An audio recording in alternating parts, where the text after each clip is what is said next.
Hello students, हम लोग पढ़ रहे थे अपनी क्लास 9 का chapter number 1 matter inner surrounding, जिसमें लास्ट लेक्चर में हम लोगों ने क्वेश्चन नंबर 49 तक डिस्कशन कर लिया था। आगे के क्वेश्चंस को स्टार्ट करते हैं। Long answer type question number 50 आपके क्वेश्चन का पेज नंबर 20 पर। क्वेश्चन नंबर 50 क्या कह रहा है देखिए। क्वेश्चन नंबर 50 का फर्स्ट पार्ट है, what is meant by the diffusion, give an example of diffusion in gases. आपको क्या करना है, डिफ्यूजन को एक्सप्लेन करना है। ठीक है, डिफ्यूजन को एक्सप्लेन करने का मतलब आपको डिफाइन करना है। और डेफिनेशन हमने लिखी थी, क्या लिखी थी कि जब किसी सब्सटेंस के पार्टिकल किसी दूसरे सब्सटेंस के पार्टिकल्स के साथ इंटरमिक्स होने लगते हैं तो ऐसे प्रोसेस को आप क्या बोलते हैं, डिफ्यूजन बोलते हैं। Means the process of intermixing of one type of particle of a substance with another type of substance is known as the diffusion। यही पे आपसे डिफ्यूजन इन गैसेस का एक एग्जांपल पूछा है, तो हम लोगों ने एग्जांपल भी देखे थे डिफ्यूजन इन गैसेस के। जब किसी बर्निंग इंसेंस स्टिक को, अगरबत्ती को हम लोग किसी रूम के कॉर्नर में जला के रख देते थे तो पूरे रूम में उसकी स्मेल क्या होती थी, फैल जाती थी, तो वो उसका क्या हो गया, एग्जांपल हो गया। या जब हम लोग फूड की स्मेल की बात करते हैं, किचन में फूड बन रहा होता है, उस कुकिंग फूड की या हॉट सिजलिंग फूड की स्मेल हमारे रूम तक आ जाती है, ये भी क्या हो गया, डिफ्यूजन इन गैसेस का एग्जांपल हो गया। ये दोनों आप मेंशन कर देंगे, ऑलरेडी नोट्स में प्रॉपर वे में मेंशन है। इसका सेकंड पार्ट है, why do gases diffuse very fast. Gases जो होती हैं बहुत तेजी से डिफ्यूज करती हैं, ऐसा क्यों? देखिए गैसेस के केस में क्या होता है, गैसेस के पार्टिकल्स के बीच में लगने वाले फोर्स ऑफ अट्रैक्शन बहुत कमजोर होते हैं, साथ में उनकी काइनेटिक एनर्जी बहुत ज्यादा होती है, मूवमेंट रैंडम होता है, जिसकी वजह से उनका डिफ्यूजन भी क्या होता है, फास्ट होता है। तो हम लोग बोलेंगे force of attraction between the particles of gases is very weak, hence these particles move more randomly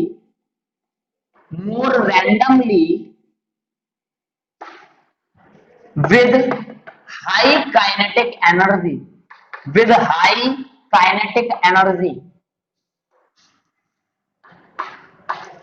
hence rate of diffusion of gases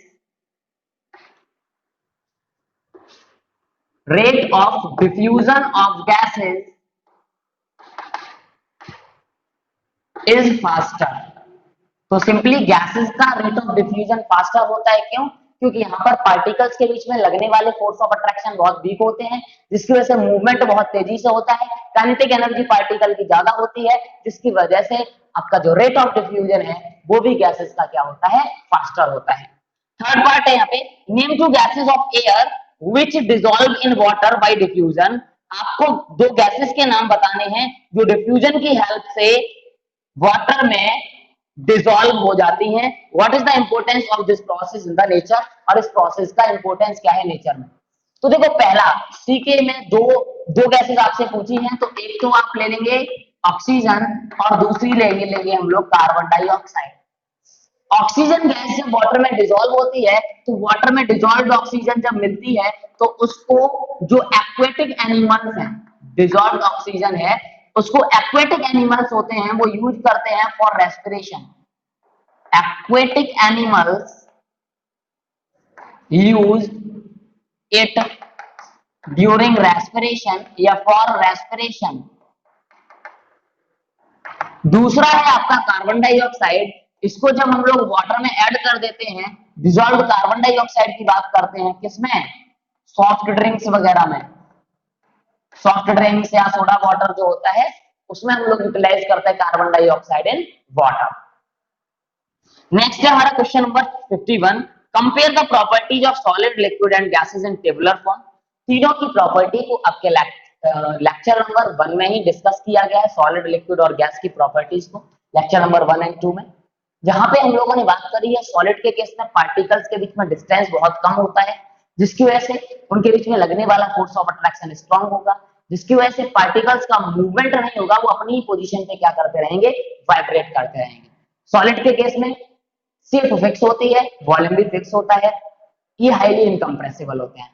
जबकि लिक्विड के केस में डिस्टेंस बढ़ जाएगा, फोर्स ऑफ अट्रैक्शन कम हो जाएगा, फ्रीली मूवमेंट होने लगेगा, लेकिन उनकी वॉल्यूम में सिर्फ फिक्स नहीं होगी लेकिन वॉल्यूम फिक्स होगा, कंप्रेसिबिलिटी नेग्लिजिबल होती थी। गैसेस के केस में पार्टिकल के बीच में डिस्टेंस और ज्यादा हो गया, फोर्स ऑफ अट्रैक्शन बहुत कम हो गया, या नहीं बोल सकते नेग्लिजिबल हो गया, जिसकी वजह से मूवमेंट ऑफ पार्टिकल फ्री हो गया, जिसकी वजह से ना तो शेप फिक्स होती है ना ही वॉल्यूम फिक्स होता है, और साथ में स्पेस ज्यादा अवेलेबल होने की वजह से हाईली कंप्रेसिबल भी होते हैं। तो ये कंपैरेटिवली आप वहां से टेबल बना लेंगे।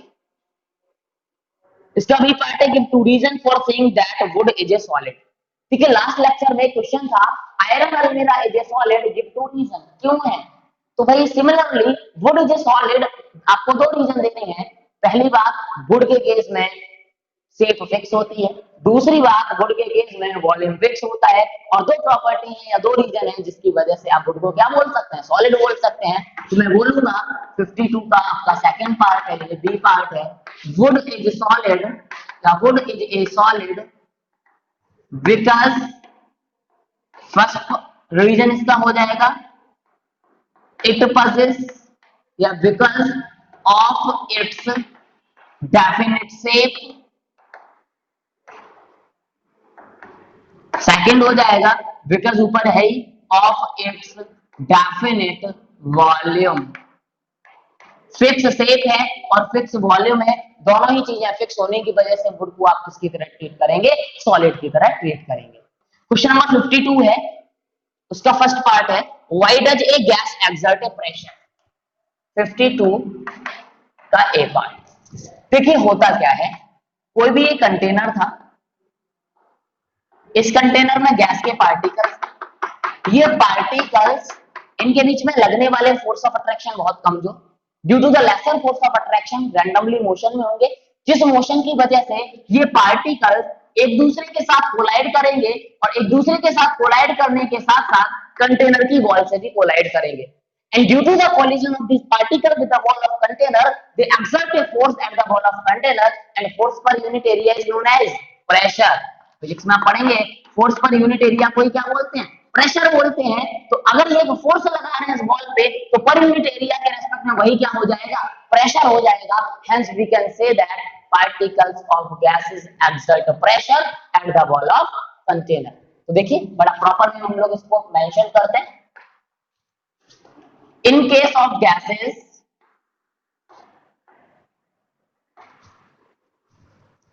force of attraction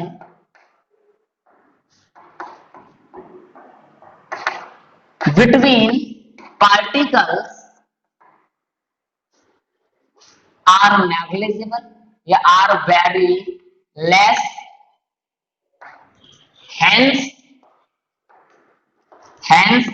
they move randomly, due to which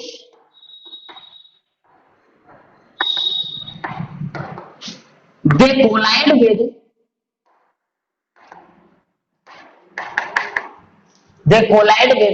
each other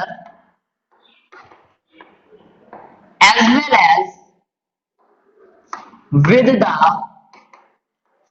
wall of container.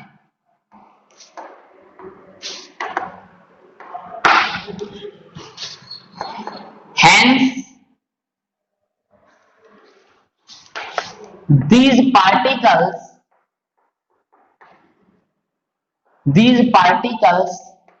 exert pressure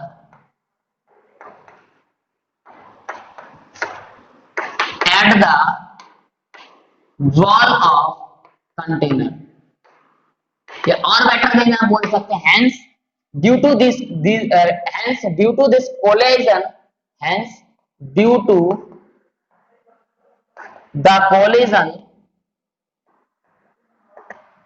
these particles exert pressure at the wall of container. हुआ क्या, मैं वापस से समझाता हूँ। पार्टिकल्स के बीच में लगने वाला फोर्स ऑफ अट्रैक्शन बहुत कमजोर था, और very poor force of attraction होने की वजह से रैंडमली मूव कर रहे थे, और उस मोशन के दौरान ये आपस में और कंटेनर की वॉल के साथ दोनों के साथ कोलाइड कर रहे थे, and due to the collision of this particle with the wall of container, ये एक फोर्स लगाएंगे कंटेनर की वॉल पे, और फोर्स पर यूनिट एरिया को ही हम क्या बोलते हैं, प्रेशर बोलते हैं। तो मैं बोल सकता हूं कि पार्टिकल्स जो है गैसेस के, वो एक प्रेशर अप्लाई करेंगे कंटेनर की वॉल पे। इसी का सेकंड पार्ट क्या है वो देखते हैं। सेकंड पार्ट है, why does a gas fill a vessel completely. कोई भी गैस वेसल को कंप्लीटली फिल कर लेती है क्यों? इसी में मैं मॉडिफाई करूंगा। गैसेस के केस में क्या होता है, force of attraction between the particles very less होते हैं, hence they can move randomly and freely in whole volume of the container, hence fill completely the container in which these gases are kept. आपको क्या करना है, देखो यहां तक कुछ नहीं करना, hence they move randomly and freely in all available volume of the container, in all available volume of the container, hence fill completely the container। तो हम लोग क्या बोलेंगे, देखो यहां से मैं आगे अंडरलाइन कर दे रहा हूं, रैंडमली के बाद से आप आंसर करेंगे। बी वाले का ये ए है, बी वाले को देखिए रैंडमली तक तो वही रहेगा, उसके आगे क्या लिखेंगे, and randomly and freely in all available volume of the container, hence gases fill a vessel या fill a container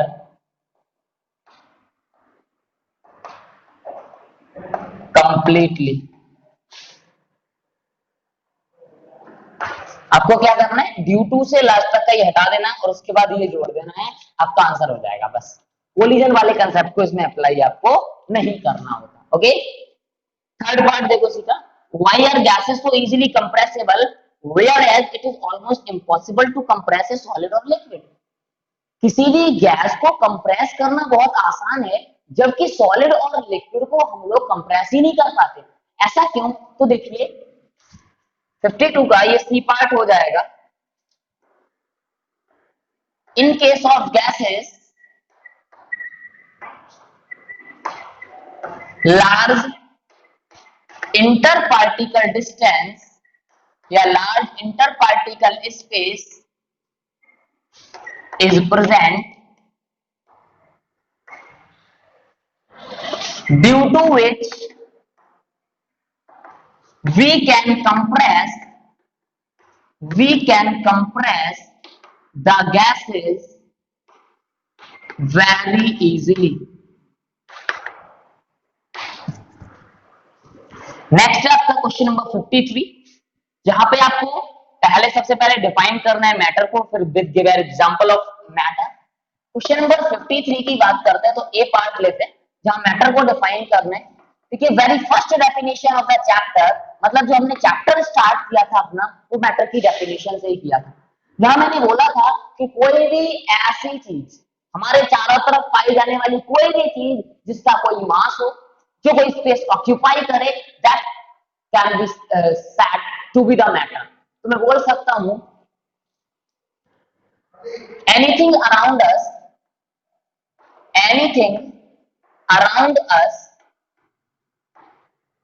which having mass and can occupy space is called matter।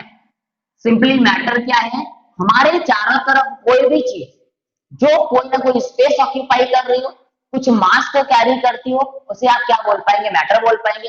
Example के लिए वुड ले सकते हैं, air ले सकते हैं, ये चौक ले सकते हैं, बोर्ड ले सकते हैं, वाटर ले सकते हैं।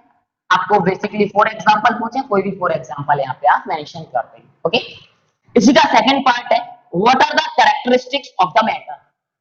देखिए एक्चुअलिटी में इन्होंने कैरेक्टरिस्टिक ऑफ मैटर नहीं पूछी, इन्होंने characteristics of particles of matter पूछे, क्योंकि मैटर की कैरेक्टरिस्टिक का मतलब किससे है, पार्टिकल्स ऑफ मैटर की कैरेक्टरिस्टिक से। तो पार्टिकल्स ऑफ मैटर की कैरेक्टरिस्टिक हमने पढ़ी थी। पहली बात, matter is made up of a large number of very small size particle. दूसरी प्रॉपर्टी हमने पढ़ी थी, particles of matter are separated from each other. तीसरी प्रॉपर्टी पढ़ी थी particles of matter attract each other. चौथी प्रॉपर्टी पढ़ी थी particles of matter are continuously in motion.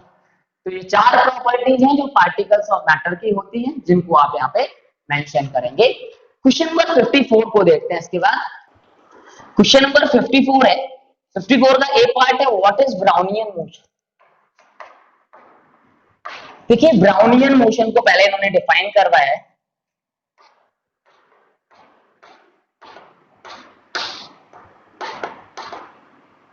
मैंने इसे एक्सप्लेन किया था, द जिगजैग मोशन या the random motion of the particle in the gaseous और लिक्विड फेज। कोई भी सॉलिड पार्टिकल्स जब गैसियस और लिक्विड फेज में प्रेजेंट है, वो जिगजैग वे में मूवमेंट करते हैं, तो that motion of the particle is known as the Brownian movement. मैंने डिफाइन करा था द मोशन ऑफ या the zigzag motion of, zigzag का मतलब टेढ़ा मेढ़ा, तो the zigzag motion of suspended solid particles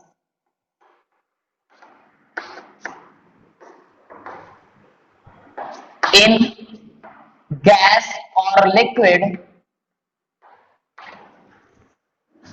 is called Brownian movement।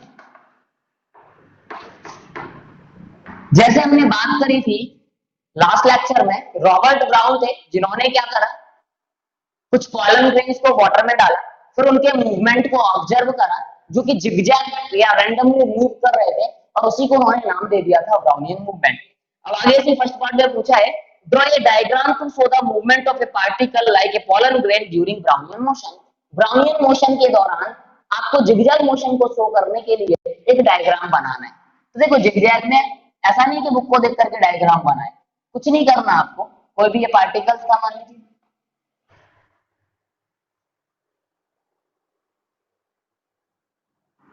Zigzag way में मोशन है, बस एरो लगाते जाइए कहां से कहां जा रहे हैं।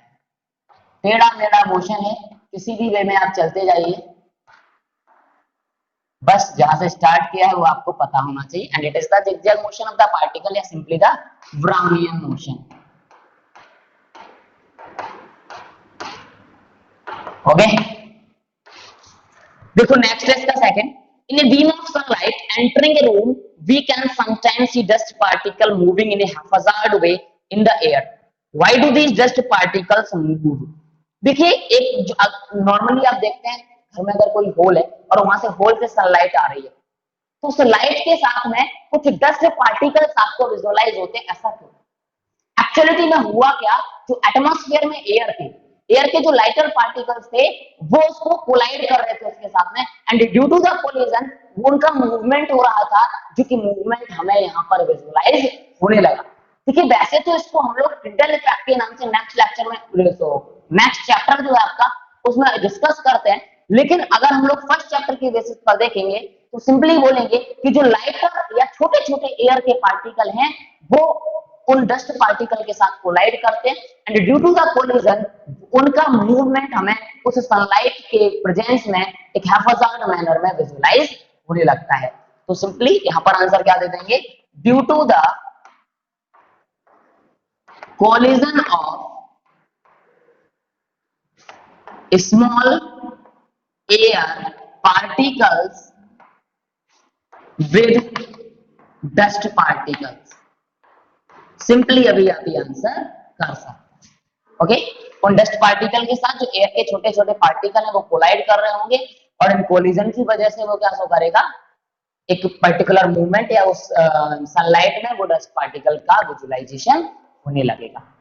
इस तरीके से हम लोगों के जो लॉन्ग आंसर टाइप क्वेश्चन थे इस टॉपिक के वो हमने खत्म कर लिए। अब हम लोग अब यहीं पे कुछ एमसीक्यूज दे रखे हैं, उन एमसीक्यूज को डिस्कस करते हैं। क्वेश्चन नंबर 55 से 65 तक 11 एमसीक्यू दे रखे हैं, 6 में डिस्कस कर लेता हूं, बाकी 5 आपको होमवर्क में करने होंगे। तो क्वेश्चन नंबर 55 को देखो। क्वेश्चन नंबर 55 है when A crystal of potassium permanganate is placed at the bottom of A water in a beaker. आपने क्या करा, एक बीकर लिया, उस बीकर में आपने वाटर लिया और वहीं पे बॉटम पे एक पोटेशियम परमैंगनेट का क्रिस्टल रख दिया, पोटेशियम परमैंगनेट।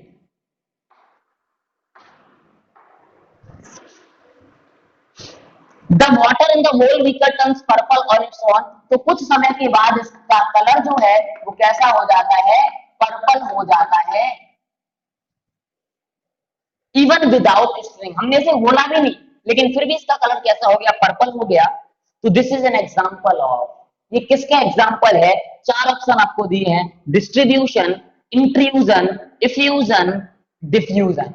अरे देखो बाकी सारे छोड़ो, सिंपल सा एक ही कंसेप्ट है, एक तरीके के पार्टिकल दूसरे तरीके के पार्टिकल के साथ इंटरमिक्स हो गए होंगे और इस प्रोसेस को फिर हम लोग नाम क्या देते हैं, डिफ्यूजन। तो आंसर क्या हो जाएगा इसका, डिफ्यूजन। क्वेश्चन नंबर 56 देखिए, which one of the following statement is correct with respect to fluid, fluid के रेस्पेक्ट में कौन सी स्टेटमेंट है जो सही है। देखिए पहले मैं बता दूं फ्लूइड होते क्या है, फ्लूइड होते हैं आपके जो फ्लो करने की एबिलिटी रखे, और फ्लो कौन कर सकता है, लिक्विड भी कर सकते हैं और गैसेस भी कर सकते हैं। अब ऑप्शंस को देखो, only gases behave as fluid, option A wrong, gases and solid behave as fluid, देखो गैसेस तो होते हैं लेकिन सॉलिड कभी भी फ्लूइड नहीं हो सकते, ये भी गलत है। Option C gases and liquid behave as fluid, ये बात सही है क्योंकि गैसेस और लिक्विड दोनों ही फ्लूइड की तरह बिहेव करते हैं, तो आंसर क्या हो जाएगा इसका, सी। बी क्या है वो भी देख लेते, ओनली लिक्विड, नहीं लिक्विड सिर्फ नहीं होते, मैं पहले ही बोला है लिक्विड और गैसेस दोनों फ्लूइड में इंक्लूड होते हैं। क्वेश्चन नंबर 57 को देखिए, if you substance are arranged in increasing order of force of attraction, आपने कुछ सब्सटेंस को उनके फोर्स ऑफ अट्रैक्शन के इंक्रीजिंग ऑर्डर में अरेंज करके रखा हुआ है, आपको बताना है which one of the following represent the correct arrangement, कौन करेक्ट अरेंजमेंट रिप्रेजेंट कर रहा है। तो आप देख लीजिए, सबसे पहले गैस होना चाहिए, फिर लिक्विड होना चाहिए, फिर सॉलिड होना चाहिए। अगर ऐसा ऑर्डर कहीं है तो फोर्स ऑफ अट्रैक्शन का इंक्रीजिंग ऑर्डर होगा गैस लिक्विड सॉलिड। तो देखो पहला है वाटर एयर विंड, देखो भाई पहला ही लिक्विड है उसके बाद गैस है, ये तो पॉसिबल है नहीं। दूसरे में एयर शुगर ऑयल, पहला ठीक है एयर है उसके बाद शुगर फिर ऑयल, नहीं सॉलिड आ गया फिर लिक्विड आ गया, ऐसा पॉसिबल नहीं हो सकता। सी है oxygen water sugar, yes oxygen water sugar, that is the correct answer, क्योंकि ऑक्सीजन आपकी गैस है, वाटर लिक्विड है, शुगर सॉलिड है, तो आंसर कौन सा हो जाएगा, oxygen water sugar, that is option number C. Question number 58 है, in which of the following condition the distance between the particles of between the molecules of hydrogen gas would increase, आपको बताना है नीचे दी हुई कंडीशंस में से किन conditions में हाइड्रोजन गैस के मॉलिक्यूल के बीच डिस्टेंस बढ़ेगा। चार कंडीशन है, मैं चारों को ले लेता हूं। पहला है increasing pressure on hydrogen contained in a closed container, second है इसका some hydrogen leaking out of the container, third option है यहां पे increasing the volume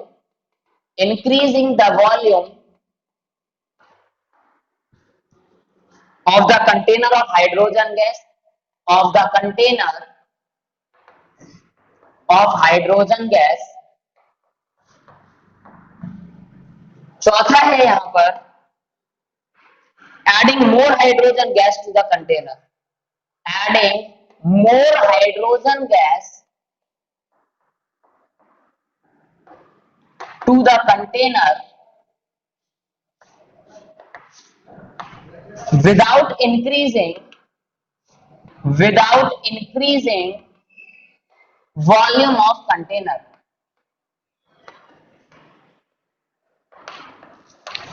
देखो जरा, आपसे बोला है कि किस तरीके से आप किसी कंटेनर में भरी हुई हाइड्रोजन गैस की पार्टिकल के बीच में वॉल्यूम को बढ़ा सकते हैं या स्पेस को बढ़ा सकते हैं। तो बात समझो, स्पेस को बढ़ाना है तो स्पेस को बढ़ाने के लिए आपको प्रेशर कम करना पड़ेगा, लेकिन you can increase the pressure. देखो अगर प्रेशर को बढ़ाएंगे तो प्रेशर, मान लीजिए ये कंटेनर था, इसमें ये गैस के पार्टिकल थे, हमने प्रेशर को बढ़ाना स्टार्ट कर दिया, अगर प्रेशर को बढ़ाएंगे तो ये क्लोज आता जाएगा और नीचे आएगा तो पार्टिकल के बीच में डिस्टेंस घटेगा ना कि बढ़ेगा। तो पहली बात तो कभी भी सही नहीं हो सकती। दूसरी है some hydrogen leaking out of the container, अच्छा जी आपके पास एक कंटेनर था, इसमें ये पार्टिकल्स थे, मान लीजिए आपके,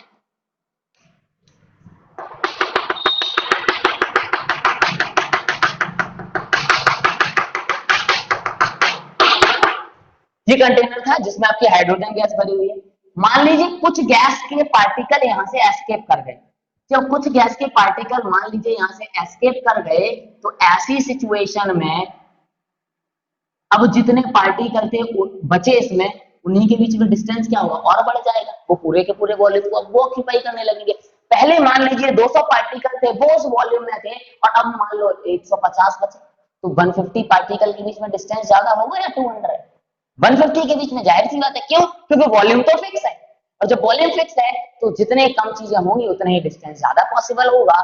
तो इसीलिए सेकंड आंसर सही हो जाएगा कि some hydrogen leaking out of the container. अगर कुछ हाइड्रोजन को लीक करा दीजिए वहां से, तो बचे हुए जो पार्टिकल है उनके बीच में स्पेस बढ़ जाएगा। तीसरा, increasing the volume of the container of the hydrogen gas. ये भी सही है कि भाई मान लो ये पहले 1 लीटर का था, अब इसको आपने ले जा करके 2 लीटर के कंटेनर में पलट दिया। तो अगर 2 लीटर के कंटेनर में ले जाके हाइड्रोजन को फिल कर देंगे तो भाई वॉल्यूम अपने आप बढ़ जाएगा, और जब वॉल्यूम बढ़ जाएगा तो पार्टिकल के बीच में डिस्टेंस भी बढ़ जाएगा। तो third answer is also correct. Fourth, adding more hydrogen gas without increasing volume. देखो वॉल्यूम बढ़ा नहीं रहे, वॉल्यूम इतना ही, और हाइड्रोजन और बढ़ रहे, तो और हाइड्रोजन आएगी तो पार्टिकल के बीच में डिस्टेंस बढ़ेगा या घटेगा? घटेगा। लेकिन पूछा क्या है, बढ़ाना है, तो फिर ये भी आंसर पॉसिबल नहीं है। तो अब देखो ऑप्शन क्या पूछे हैं, ए है फर्स्ट एंड थर्ड, बी है फर्स्ट एंड फोर्थ, सी है सेकंड एंड थर्ड, और डी था यहाँ पे सेकंड एंड फोर्थ। तो कौन से 2 ऑप्शन सही है, सेकंड और थर्ड? तो ये कहां पे है, सी में, तो सी इसका आंसर हो जाएगा। ओके, नेक्स्ट क्वेश्चन की बात करते हैं, क्वेश्चन नंबर 59। ठीक है, क्वेश्चन नंबर 59 है, out of the following an example of matter which can be termed as fluid. Already हमने डिस्कस किया है, फ्लूइड हम उसे बोलते हैं जो या तो लिक्विड हो या गैसियस हो। अरे ऑप्शन देखो भैया, कार्बन सॉलिड होता है, सल्फर सॉलिड होता है, ऑक्सीजन गैस है, और गैस है तो फिर ये फ्लूइड की कैटेगरी में आएगा, मतलब आंसर हो जाएगा सी। डी भी देख लेते हैं क्या है, फास्फोरस, अगेन ये सॉलिड होता है। नेक्स्ट है, the best evidence for the existence and movement of particle in liquid was provided by। Liquid में पार्टिकल्स के मूवमेंट को लेकर के जो एविडेंस था या उसके एग्जिस्टेंस को लेकर के जो बेस्ट एविडेंस था वो किसके द्वारा दिया गया था? तो हम लोग पढ़ते हैं that is the Brownian movement, जो दिया था रॉबर्ट ब्राउन ने। तो आंसर क्या चला जाएगा, रॉबर्ट ब्राउन। तो मैंने बताया था क्वेश्चन नंबर 55 से 60 तक के एमसीक्यू मैं डिस्कस करूंगा, वो मैंने डिस्कस कर लिए। लॉन्ग आंसर टाइप क्वेश्चन मैंने डिस्कस कर लिए। अब आपको क्वेश्चन नंबर 61 से क्वेश्चन नंबर 65, ये 5 एमसीक्यूज हैं, मल्टीपल चॉइस क्वेश्चंस हैं, ये आपको होमवर्क में करने। बाकी जो भी डाउट्स रहते हैं हम लोग डिस्कस करेंगे नेक्स्ट लेक्चर्स में, या आपको अगर फिर भी कोई डाउट्स रहते हैं तो आप कमेंट सेक्शन में छोड़ दीजिए या फिर आप मैसेज कर दीजिए।